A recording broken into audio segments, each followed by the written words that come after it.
Hi மக்களே, எல்லாருக்கும் வணக்கம். இப்போ நம்ம பார்க்குறது வந்து கேர மீன், டியூனா பீஸ். இது வந்து கிட்டத்தட்ட 100 கிலோவுக்கு மேலே இருக்குது. இதோட பாருங்கள் எவ்வளோ ராட்சச மீனாக இருக்குது பாருங்க.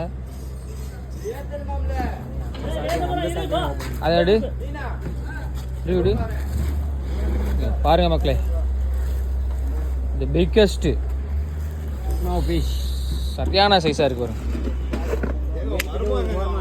Tuna, yellow fin tuna. இது வந்து எல்லோ ஃபின் டியூனா அப்படின்னா வந்து இந்த டெய்லை பார்த்தீங்களா, இது வந்து எல்லோ கலரில் இருக்கும். இதனால இது வந்து எல்லோ ஃபின் டியூனா அப்படின்னு சொல்லி சொல்லுவாங்க. இது வந்து கடலில் வந்து தூண்டியில் பிடிக்கிறது. பயங்கர கஷ்டப்பட்டு தான் அந்த மீனை தூக்கியிருப்பாங்கன்னு நினைக்கிறேன். ஏன்னா அவ்வளோக்கு மொராடாக இருக்குது. வீடியோ எடுத்துருப்பாங்க. வீடியோவா?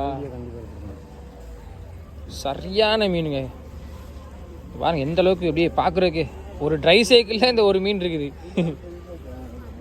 100 கிலோவுக்கு மேலே இருக்குது. 105 கிலோன்னு நினைக்கிறேன்.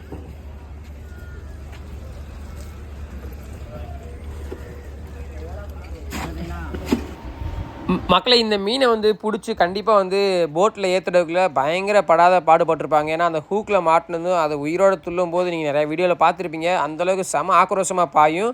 ஸோ அதை வந்து ரொம்ப கஷ்டப்பட்டு இந்த மீனை வந்து எப்படியோ கொண்டு வந்துட்டாங்க. கிட்டத்தட்ட 105 கிலோவில் வந்து இந்த மீனை வந்து எடை இருக்குது. இதோட விலை பார்த்தீங்க அப்படின்னா கிட்டத்தட்ட ஒரு 200 ரூபா ரேஞ்சுக்கு போகுங்க. அதாவது கிலோ 200 கிட்டே போகும். கிட்டத்தட்ட வந்து இந்த மீனை வந்து ஒரு 20,000 கிட்ட சேலாக இருக்குது. அதே மாதிரி பார்த்தீங்க அப்படின்னா இதை வந்து லோட் பண்ணுறதுக்கு இன்ஸ்பெக்டர் வண்டியில் ஏற்றிட்டாங்க. இந்த மீன் பார்த்திங்க அப்படின்னா அதிகமாக விசைப்படகுலலாம் சிக்காதுங்க. அதாவது இந்த ஆழ்கடல் தூண்டிப்படகு, ஆழ்கடல் டீப் சீ ஃபிஷிங் போட்டு இந்த மாதிரியான போட்டில் தான் வந்து இந்த மீன் வந்து சிக்கும். ஏன்னா வந்து இந்த மீன் வந்து வாழ்விடம் வந்து ரொம்பவே தூரமான ஆழ்கடலில் தான் வந்து இந்த மீன்கள்லாம் வாழுங்க. ஸோ இந்த ஒரு தகவல் பிடிச்சிருந்துச்சு அப்படின்னா மறக்காமல் நம்மளோட ஃபேஸ்புக் பேஜை ஃபாலோ பண்ணிக்கோங்க.